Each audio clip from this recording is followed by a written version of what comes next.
Hey everybody, it's Chad from Grayscale Gorilla. So today we're going to talk about rendering. What renderer is right for me? I get asked that question all the time by friends, people online, at events. There's so many different renderers coming out for cinema right now that it's really kind of hard to decide. So I created this video, and what we're going to do is we're going to walk through what I feel are the best features of these renderers and how they might apply to what you do. And hopefully by the end of the video, you'll have a pretty good idea of which way you might want to go. So let's get started. Okay, so here we go. I just have this little slideshow because I think there's an analogy that I think works perfectly to describe the differences between these three renderers. I think I heard it on a podcast, but I'm not sure. But I'm going to expand on it. I can't give full credit for who came up with the original car analogy, but I think it's really pretty accurate. Okay, so let's talk about this.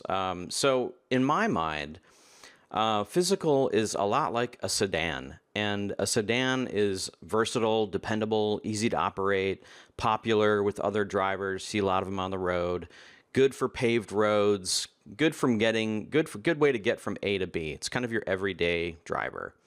Now then you got Arnold, and Arnold I compare to an SUV.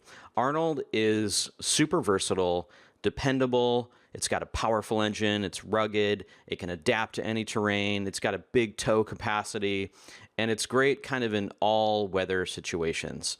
And the Octane renderer I kind of compare to a Formula One car. Now, a Formula One car is ridiculously fast. It's streamlined. It's built for performance, meaning that it's like tuned up just absolutely perfect for speed. And it's great on well-paved, smooth roads, meaning you're not going to take a Formula One car off-roading in the winter. It's just not going to work for you. So that's kind of a great analogy that you can use to ask yourself, okay, well, what am I doing exactly? Or what do I need for this particular job or in my everyday workflow? So this is kind of a neat way to kind of look at it and be like, okay, I kind of, I find myself doing very kind of ordinary things, quick little elements, whatnot, then a sedan is probably right for you. If you find yourself getting into situations where you're always constantly trying to break apart the physical render to get it to do what you need, your projects are going from one particular kind of thing to something completely crazy the next week, then you might need something a bit more versatile. And if you're really just kind of doing a simple job that maybe is pretty straightforward, not a ton of effects in there or craziness, then maybe Octane is right for you. So let's talk a little bit about the good parts about the physical renderer, in my opinion. Now remember, these are all just in my opinion. I'm sure everybody has their own take on this, and I'm sure the comments will reflect that. But let's talk a little bit about the physical renderer as I see it, the good and the bad. The good, it's free. It comes with the program. You're not going to have to pay any extra money to get this renderer. It's built in, which means that it's got ties into every part of cinema, and it's really, that's a great feature. That's actually really a good thing to look at when you're looking at a renderer. It's somewhat simple, meaning that it doesn't take a lot to understand, and you're going to be able to kind of figure it out fairly easily on day one. And the fact that it's built in means that you've got all this great support, the help docs, everything is right there for you. Free network rendering. So that's not entirely true with, I think, command line rendering, but for the most part, you've got team render and net rendering that's for what I know is free. So that means that if you have a huge farm, you can scale it up and it's not really going to cost you that much, if anything at all. It's high quality output. It's a good renderer. You've got standard and physical. Physicals, what we're talking about here, and I found it to be really, really good. It's got full quasi Monte Carlo GI. You can of course change it to be faster to do like irradiance mapping and things like that. So you can get good output out of it. Another good thing, decent pass system. So it's pretty decent. It's not amazing, but it's decent. You can get passes out of it fairly easily. Team render, another great thing. You can set up a bunch of machines to work on one frame, which is a great way to kind of speed up your workflow, because this is a CPU based renderer. So the more CPUs you have, the faster it's going to go. The other thing is it's not going anywhere. Physical render is in Cinema. It's not going anywhere. It's part of the program. It's only going to get better. So that's nice because there's a lot of renderers out there that could just, these companies are great, don't get me wrong, but they haven't been around as long as Maxon. So they could go away at some point. All right, let's talk about the bad of physical render. And I'm sure, we have all experienced the slow. It's slow. It can be very slow when you're throwing a lot of bounces at it, when you're throwing a lot of stuff at it. Sure, there are a lot of tricks you can do to kind of speed it up, but for the most part, it's slow. The GI controls can be a bit confusing, whether or not to use, brute force Monte Carlo. Do I use irradiance mapping or radiance caching? So it has a lot of different controls that are a little bit confusing. There's no true RT feature. Now, what do I mean by RT? Real time. So you might argue that, yes, it does have real time feature. You can, drag your little window over your render and it'll try to render it for you. But this is just kind of in my opinion, it's not really a real time rendering feature. It's really hard to look dev in real time using physical. The passes lack features in my opinion. I don't really feel like I'm getting as much out of the passes as I'd like. I find the creating map passes to be kind of cumbersome. Also, it's got a bit of a convoluted subsurface workflow in that not every shader has subsurface built in. So there's no master shader with a subsurface category. You actually have to create it into the luminance channel, which I think is kind of a convoluted workflow. Reflectance, it's confusing but cool. I like it a lot. In fact, I use it all the time, but it is a bit confusing and it can be really, really slow when you start to layer up lots and lots of reflectance channels or decide to diffuse in your reflectance channel. The bad also, lack of node-based material editor. This is a big one for me because I love node-based material editors and I love node-based compositing. So for me, not having a node-based material editor is a huge problem. Not easy to create complex materials, layered materials. So if I want to create decals on things, it gets a little complex having to have alpha channels, tags layered up on your objects. It's a little weird. To me, it's just not super intuitive, and it's a bit hard to create really complex materials. No map instancing or referencing. That's a big one for me too, because I like to use the same maps or bits of trees or bits of my materials on different materials, like one, diffuse shading tree driving, 10 different shaders with a little bit of difference between the two. So no ability to do that that I'm aware of, unless somebody else, can comment and tell me there is a way to do that. That's a big one for me. All right, so let's talk about Arnold, the good and the bad. So Arnold, it's CPU based, but it's really fast. In fact, it's quite a bit faster than physical. The other thing I like about it, simple common sense settings. So it's got quality settings, quality sliders for just about everything, and we'll get into that in a minute. And it's really easy to kind of see what you're doing to get the quality to look where you want it. It has a great node-based material editor, which is, in my opinion, a must-have. Many map unique types and nodes. There's tons of Arnold map types and nodes. In fact, there's lots of third-party people writing great stuff too. It can handle large scenes with ease, meaning that you can have a really dense scene, a lot of different objects, a lot of different materials, tons of lights, and it's not going to choke. It's a robust pass system. They call them arbitrary output variables, AOVs. So it's really robust. You can just about create any sort of pass that you want using these AOVs. The best part about Arnold, and I'll show you my favorite part, is the RT system that speeds up the look dev process. It basically allows you to, in real time, change your lighting and materials while the render continues to refine itself and update, much like Octane. It releases updates frequently. In fact, I feel like there's a new release, a new update to it every month, and there's a great development team. The straightforward materials, in fact, it comes with like an Arnold standard material, which is kind of like the V-Ray material where you can get just about anything out of it. It has everything kind of built in there for you, so it's really straightforward. It fully supports volumetrics, including high-end features like OpenVDB, which is an open source kind of file format for doing volumetrics. It's got good support in community, which actually I should have mentioned in in physical. I believe that's the same in physical. and it's got good cloud rendering support. In fact, I found a place called PixelPlow, and I'm going to give them a little plug here because I found it to be really, really cheap and reliable. I tried it, tested it out a few weeks ago. It was great. Really enjoyed that process, and it's really affordable. So let's get into the bad about Arnold. Okay, there's not as many bad, but the one bad thing that I gotta say is a pretty big one is that it's expensive. It's not a cheap renderer. This is not a $250, $500 renderer. It can run you up to $1,000 a machine. Now you can use that machine for either just your workstation to work in it, or it can be a render slave. It does not matter. Arnold and Solid Angle say a machine is a machine. We're going to charge you a license. Now, if you buy in bulk, they'll give you a deal, which is great. And they're really nice people, really good to work with in that way. Another bad thing, it can be slow on interiors. So if you're doing interiors, and they're making this better, every chance that they get, they're improving this, but it can be a little slow on interiors. So if you're doing architectural work, you may want to check into that, or at least test it yourself to see if it's something that you want.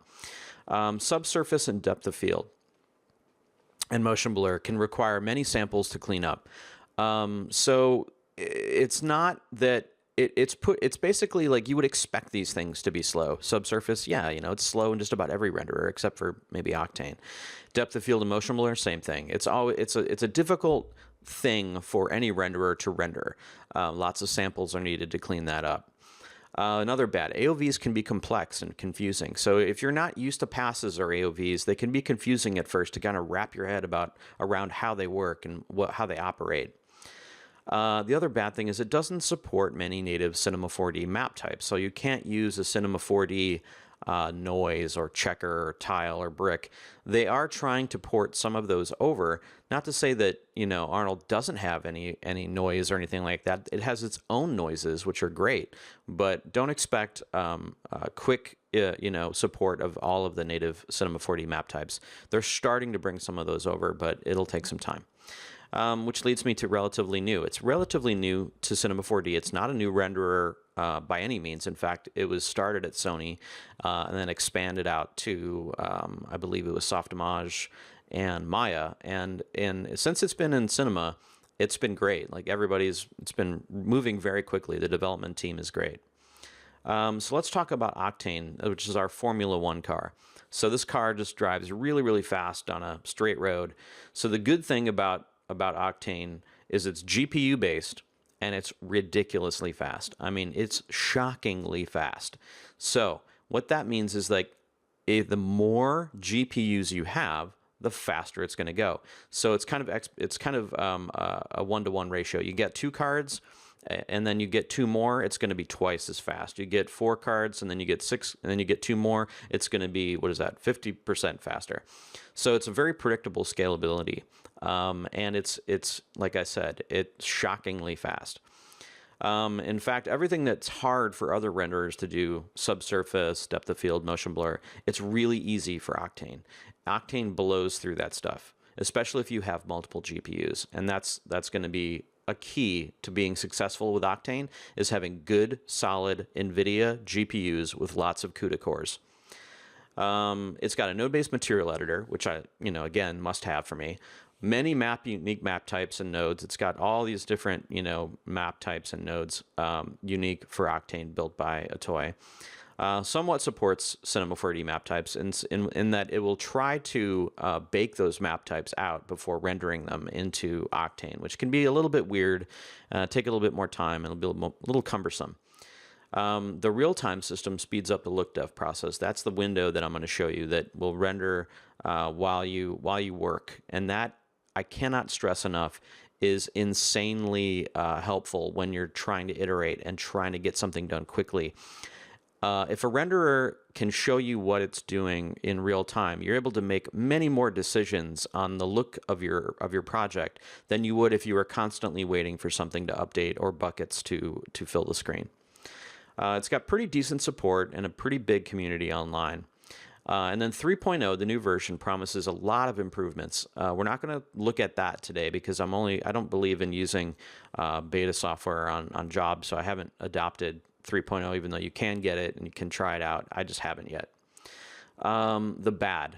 No cloud service yet. They're about to launch, hopefully soon, their own Atoy cloud service that will, I guess, somehow use their own machine somewhere, their own GPUs to help render your job. I haven't seen that in working yet, but it sounds great. Speed directly correlates to the number of GPUs in your machine. So if you get on a job and you've got 2 GPUs and you find that, well, it's not really going fast enough, you can go to Amazon, get 2 more GPUs, and you just doubled your render speeds.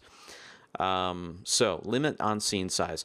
So there is a limit based on how much RAM you have on your GPU is going to affect how much RAM or how big your scene can be, basically. So if you have a giant scene with just like ridiculous amounts of data and it's gigs and gigs and gigs, you might run out of GPU RAM and not be able to load that entire scene into Octane. I haven't seen it yet. I've thrown some pretty big scenes at it, and it hasn't, that hasn't happened. Although I do have 4 GTX 980 Ti's in my machine, which helps. Node-based material can be a bit buggy, clunky. It requires like a refresh in the window to kind of get things to update, which I think is kind of awkward. The pass system is a bit awkward. In fact, like when you want to do passes in there, it's often a separate render, like it's not happening in that render process. It has to launch a completely different render process to do your passes, which, again, that's why it's fast, because in the original render, it's not thinking about any of that stuff, so they can streamline it. Remember, this is a Formula One car, so it's only going to think about what it absolutely has to think about. Does not support many native Cinema 4D map types, which is expected with a lot of third-party renderers. No volumetrics yet. This is going to be changed in version 3, but right now, the one I'm using, which is 2 point something, we'll look at that later, no volumetrics, which is a little bit of a bummer. Version 3 is way past due. It's been on the books for a while now, and I think they've just made a breakthrough now, which is my next point here, which is AMD AMD. Oops, I meant to say I should change that. In fact, I'll change it in my show note or in my notes here. It's not AMD only. It's actually NVIDIA only. But only for now. Actually, the AMD, why that was in my head when I wrote that, was because they just had a breakthrough, meaning that they can port CUDA code into AMD graphics cards. What this means for Mac people is that no longer are you worried about, like, well, how can I use Octane? I don't have an NVIDIA GPU. Not a big deal, because pretty soon they're going to have this CUDA core math, or whatever the heck it is going to be working in AMD or in NVIDIA. So everybody will be able to start to use Octane and enjoy its speed. All right, so with that, we're now through this slideshow, which I apologize, it went a little bit longer than I had wanted to, but I wanted you to have a really good understanding of the good and bads of each one of these 3. So let's jump into the program now, and I'm going to kind of walk you through some of my favorite parts of each renderer. All right, let's do that. Okay, so here we are in Physical, and I've just got a very standard layout going on. And I'm going to go ahead and use the same model and same technique in all 3 renderers, just so we can keep apples to apples. So I do have an HDR Studio rig in here, but I don't have the floor on or a background, but I am using one of the HDRs in there. So this scene's already got materials on it. So one of the best things that I do like about Physical is reflectance. As I said before, a lot of people are a bit freaked out by it, but here I have a nice car paint material that I created for this Cadillac car here. And what I do like is the ability to layer up all these different reflections, and having everything kind of contained in here is nice. And that, sometimes, I will miss the node-based material editor. Like I said before, it's my preferred way of working, but this is pretty quick once you start to get used to how it operates, and you can get really good results. The biggest drawback that I think I have with Physical is being able to real-time make tweaks. Now, I do use the interactive render region quite a bit, But as you can see here, it's pretty slow. In fact, it's loading the car in there right now, and now it's going to sit there and try to refine the image, and it's taking a while here. So let me just drag this quality slider down, see if it goes any faster. It also might have something to do with my capture, but let's see if we can get it to actually work. All right, there it goes. So it's not really quick, and it's not like, it doesn't actually, it needs to redraw on mouse up. So it actually doesn't, it doesn't actually start to draw that frame until I release my mouse. And even then there's a little bit of a lag. And I can't really get in there and like see textures and colors that easily because my quality slider is so low.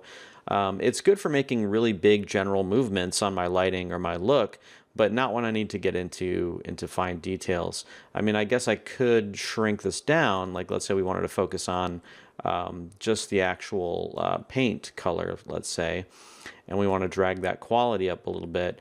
We do have to wait for it to start to render, and then we can go into our shader and grab our color and come in here, and let's just, I don't know, we'll just put like a new layer, do a layered shader here, and we'll just throw a, let's just throw a color on there. This will be really crazy, but at least you'll get to see it. All right, so now I've just tweaked the shader and given it a red color, and it took that long for it to update, which is kind of a drag when you're trying to work quickly. And the alternative to that would be to sit there and hit, your full screen render, which can take a long time. And then also, you could also render out to a picture viewer, which is also kind of a time-consuming thing. You can see it's going pretty quickly, though. It's not a slow renderer by any chance. When you're dealing with simple things. Now, as I said before, it can get slow when you start getting complicated and you start adding depth of field, motion blur, lots of GI bounces. Then it can become quite slow. But just for the look dev, I mean, imagine how long it takes to like sit there and tweak a little setting and then hit render and then tweak it again and hit render. The other thing that I don't like is the lights. So if I create an area light here and I just pull this off and rotate it around here, one thing that bugs me is that I cannot actually texture map that light. In fact, the only way to do it is to use the Grayscale Gorilla light kit or a different method, maybe with expressions or some sort of crazy rig you could construct. But right off the bat, you cannot throw a texture map on this and have it reflect into your car, which is really troublesome when you're trying to do car renders like this.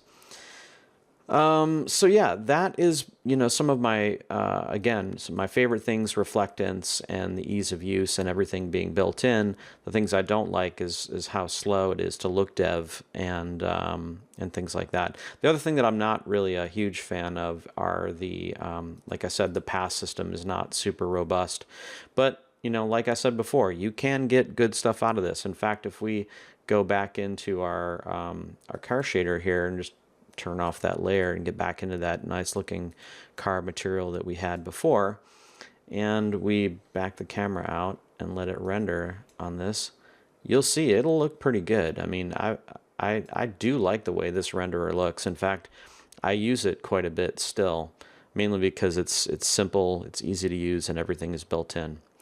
So yes, you can get good looking stuff out of physical. And it's very versatile. It's the sedan in our analogy. All right, let's move on to the next one. Okay, so here we are in Arnold, and I'm not going to dive into all of the settings in this program. It'll take a really long time. So I'm just going to kind of go over some of my favorite features, which I'm going to start with the IPR window, which is that interactive photorealistic renderer, or RT as I was calling it in my slideshow, real time. So what I've got here is I've got my Cadillac in here. I've got a skylight with the same HDR. I've got new materials that I created for the Cadillac, emulating the one that you saw in physical. So I'm going to initialize the IPR window now, and let it get started. And it's almost an immediate read, and you can see just how fast it works. And it is going to continuously refine that image the longer I let it wait. But here's the best part. It's going to be updating no matter what I do. So I can come in here and start like flying my camera around, and I'm going to get that real time interactive lighting happening on my car here. This is extremely helpful. I can't tell you how much faster you'll be working and creating shaders and lighting and making cool stuff when you can see it happening in front of your eyes in real time. It's just, you won't be able to go back to working any other way. The other thing that I really like, again, is the node-based material editor and how robust it is. So I'm not going to get into the shading, the tree of this car shader, but I'm going to show you one of the great features about the Arnold Shading Network is that you have three outputs here. You have a beauty output, you have a displacement output, and a viewport output. So the beauty output is like anything that's going to come into that beauty output is going to be the actual color and shading of that object, whatever it's assigned to.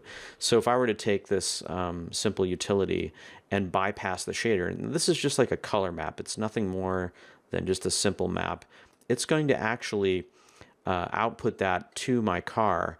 And this is a great way to test things, to not have to have it go through the entire shader, but just output a single color.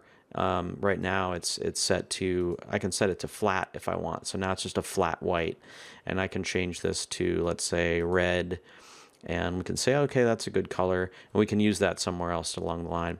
We also can change this to ambient occlusion, which is using the red now, but if I change this back to white, there's just all kinds of great features for doing look development, and it's all happening right here in real time, so you don't have to wait for a renderer or hope that you're getting it right.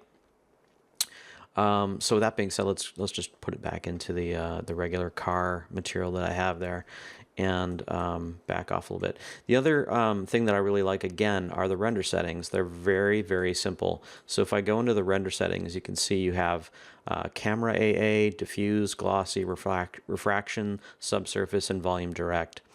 So these settings are reflected here in the IPR.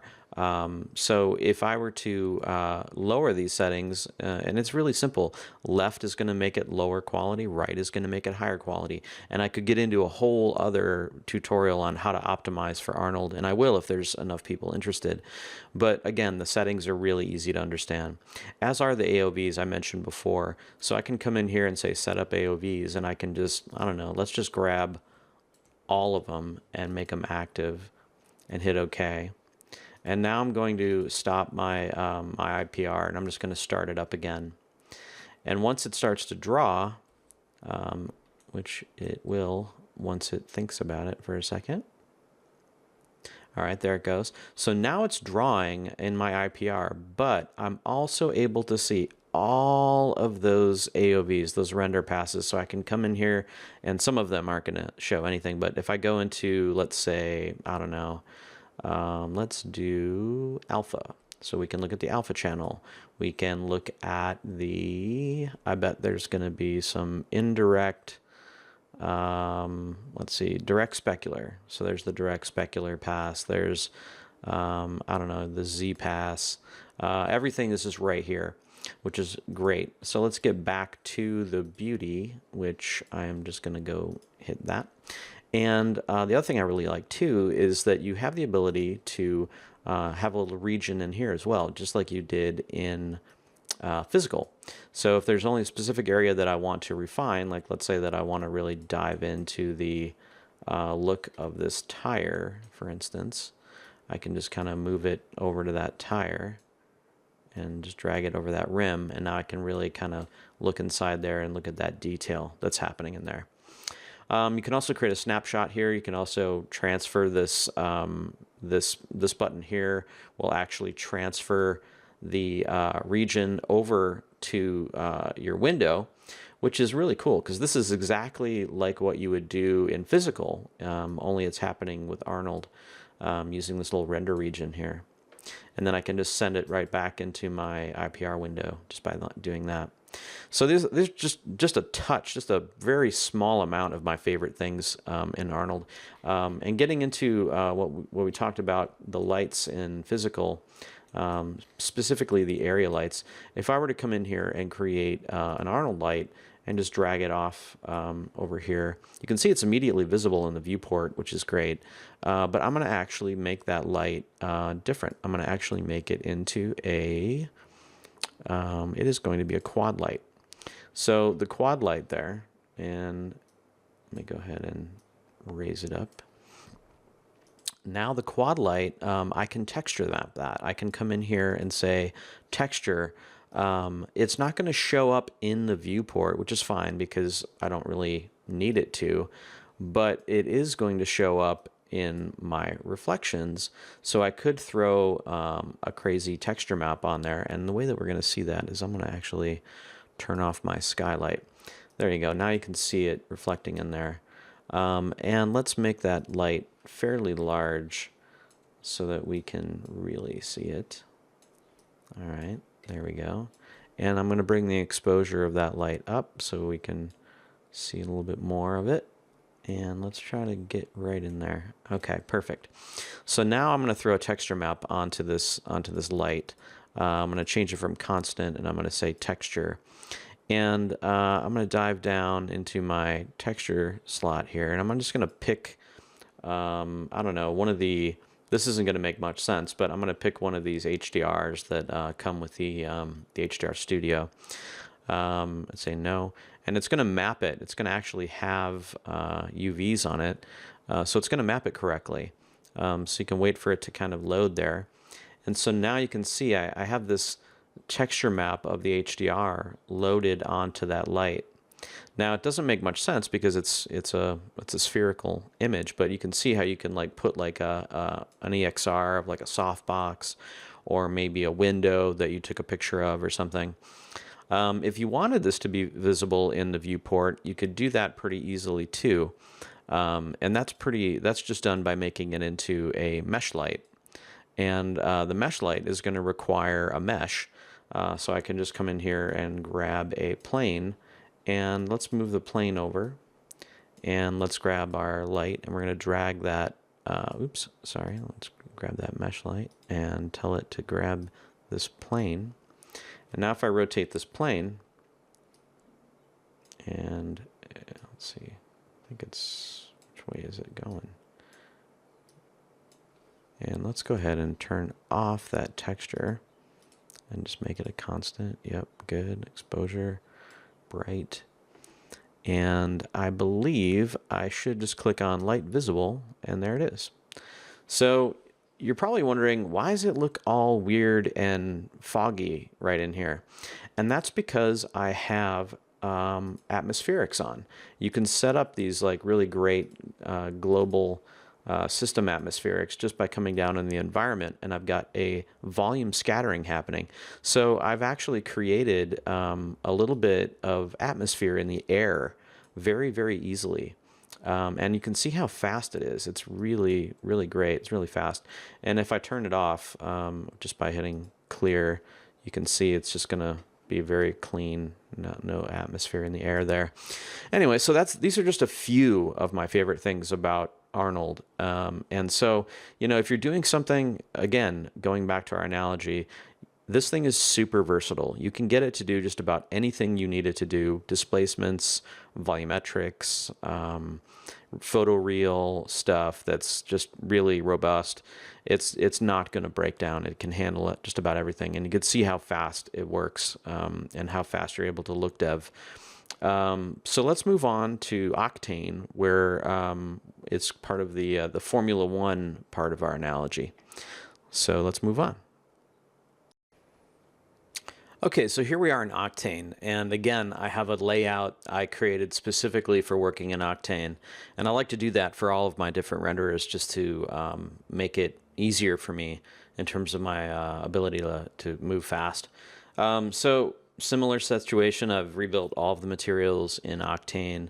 And I want to preface this by saying that I have a pretty robust machine, and I'll be posting my machine specs below or in the write-up so that you can tell what I'm running. I do have 4 GPUs, 4 GTX 980s, TIs actually, and so it's fast because I've got a lot of GPU power going on this thing. Okay, so let's start it, and you can see once I've told it to initialize, it's loading down here. You can see it at the bottom. It's loading the mesh, and it's loading everything into my graphics cards. Once it's there, it's going to be ridiculously fast. Right there, it's pretty much almost looking like a final quality render. Again, Octane is crazy fast. It is known and rightfully so to be probably the fastest GPU renderer on the market. You can just tell just by me orbiting around and then letting go and looking at this little green bar how fast it's actually progressing.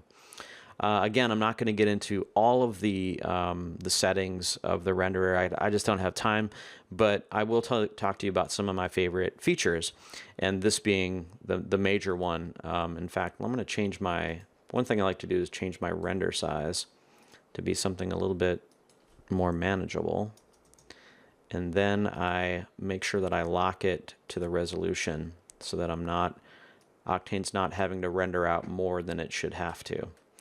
Okay, so, and it has very similar settings to Arnold and even to Physical. The fact that you can do a region if you want to do a region. It's very similar kind of features. Down here I can look at any passes that I've got set up. Right now that's my position pass, my material ID pass, and then my main pass. Now again, it cannot do matte passes built in or any sort of any other arbitrary output variable type of pass. You're going to have to render that as a separate render. But anything that's like a gbuffer type of solution, like material ID, position, z depth, all that can be rendered in the renderer without having to render it twice or whatever. But anyway, so let's talk a little bit about. I like the fact that it's fast. I mean, obviously that is unbelievable. How fast that is. But what's really great is if you start doing things like with depth of field, for instance. So let's do that really quick. If I'm going to throw a Octane tag on my Octane camera tag on my camera, and I'm going to come over here and I'm going to tell it to use a pretty wide aperture, and I'm going to then zoom in a little bit. And we're just going to pick a spot using our little focus distance here, right on the top here. And then we're just going to start to open up that aperture. So I'm going to go back into my Arnold tag here. I'm going to open up that aperture to like 1. And now I'm going to open up that aperture to like a 3 centimeters. And you can just see how fast it's able to generate that depth of field. It's pretty ridiculous. You can really start to create some really beautiful macro shots with this renderer, and the speed in which you can do it is just unreal. Okay, so let's turn that back off and make that 0, which will make RF stop back up to infinity here. And we're going to zoom back out, and we're going to mess around with the shading network. The shading network is good, but it's not awesome. It's not my favorite part of this renderer.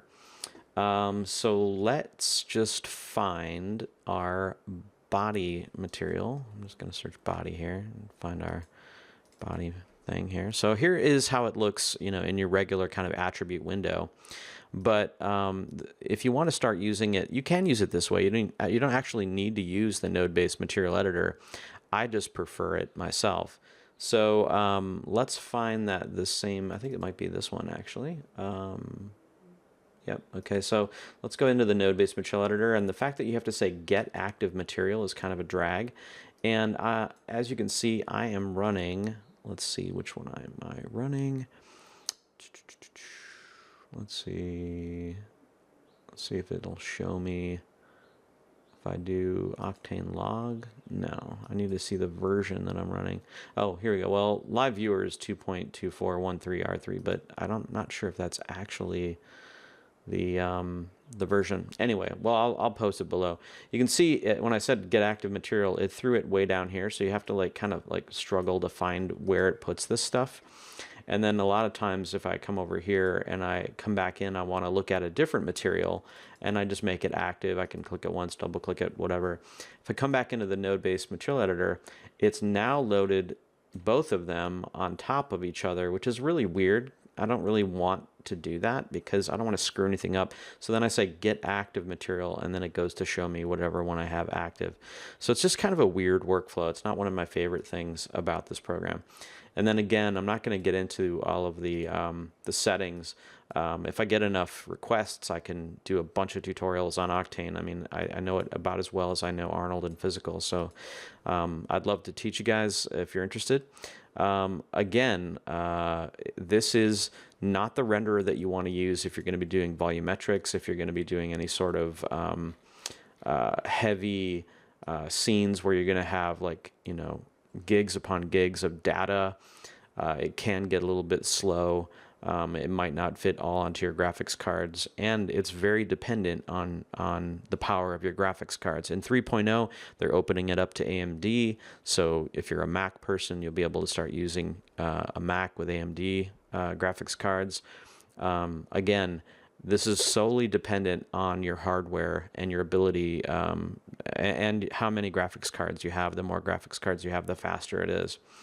But you can see it's crazy fast. I mean, it really is. Once you start working with it, it's hard to go back to anything else because you just get really spoiled really quickly. So let's just create like I was doing in the other ones. I was creating a light and texturing it. So I'm going to create an area light. And immediately, Octane assumes that you want to see this light in your viewport. You can also see that I've got some crazy kind of like, almost like I've got atmosphere in here, but I don't. What it actually is a post process. I'm not going to get into this too much, but you're able to put glow and whatnot in your render. On any sort of bright objects, it'll do some blooming. So I'm going to turn that off because I don't want to actually see that right now. So you can see here we can texture map these lights in here as well. But look at how fast I'm able to just come in here and start messing around. It's really crazy. Once you start working this way, it's hard to go back. I'm going to turn off my skylight, and I just can't help myself. I'm just going to start to like build a nice beauty render of a car, just because it's so easy to do. All right, so we don't want this light to be visible in the viewport, so I'm going to actually come over here to its visibility and say, don't be visible by the camera. I just want to create this really cool, slick highlight that's just going to cut across there. And it's probably a little bit bright for my liking, so I'm going to go ahead and turn down its power somewhere like in here. Nice. And because it's like a real world, it's all completely physically real, you really kind of have to think like a practical photographer. So for instance, like if I wanted this light to shine on the side of this on the side of my car, but I don't want it to light up my tires so much because it just kind of makes them look a little too bright. What I'm going to do is I'm going to back this light out really far, and you can see if I turn off normalize actually keeps the intensity of the light the same no matter how far away it gets. But the further I get this light away, the less light is going to show on those tires. But the good thing is I can still get that look that I want, and I'm going to dive into my front view here and just raise this light up a little bit just to get it right on the edge of the body there. Oops, looks like I need to zoom in a little bit, widen that out, and I'm going to bring the power back up,